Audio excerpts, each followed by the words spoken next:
Na hapo unachokiona ni shughuli ambayo ukija huku Zanzibar lazima ukutane nayo. Hawa ni vijana wa makachu wakiwa kazini, na kama unavyoona hii ndio shughuli ambayo wanaifanya, ikiwa ni mojawapo ya kivutio cha utalii hapa Zanzibar. Lengo la wewe kuruka kwenye maji ni nini? Lengo?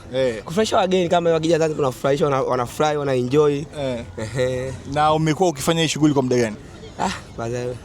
Sasa kama sasa nisema na mwaka mmoja. Kauli vijana wengine ambao wako mtaani hawana shughuli za kufanya. Kusema kweli brother, ambao wako mtaani na kwa mimi na wala mtaa wako tofauti. Hamna tofauti yote. Hamna tofauti. Lakini sema sometimes mimi nipenda tu kama beach.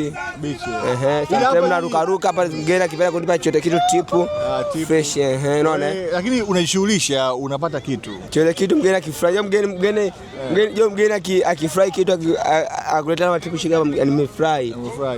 Na mimi ndio hivyo, akifurahi mimi akifurahi na mimi nimefurahi. Wewe maarufu hapa kama nani?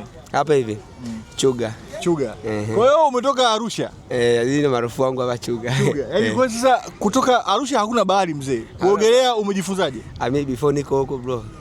Mimi before niko huko. Before ni unamaanisha kwa muda yani. Okay. Hapa nikajifunza kuogelea hivyo. Hapa nikaja hapo. Alafu kwani mwanangu, unajua umetoka mbali sana mpaka huku.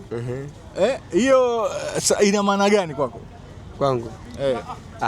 Mimi kwangu kutoka mbali kuja huku hivi. Kwamba makachu sio tu ya Wazanzibari. Hata watu mikoa mingine pia wanaweza wakaja wakafanya. Mfano mzuri tuko na Chuga Boy. Karibu Zanzibar jamani, karibuni Zanzibar. Welcome to Zanzibar, ndio bango letu ile pale. Kija hapo nakaribisha. Just memory, ukifanya ile hapa hivi za kumbukumbu, yani ni kumbukumbu ya Zanzibar. Kurudi kwenu kule, ile video kiangalia hapa iko kwa Zanzibar. Unakuwa uko Zanzibar kweli. Bana, mtalii wa taifa, niko kazini kama nilivyokuambia, na hapa tulikuwa na Chuga Boy, kijana kutoka Arusha mpaka Zanzibar kuja kufanya makachu. Fukwe hizi unaweza ukaona boti zinatoka visiwani zimepakia watalii.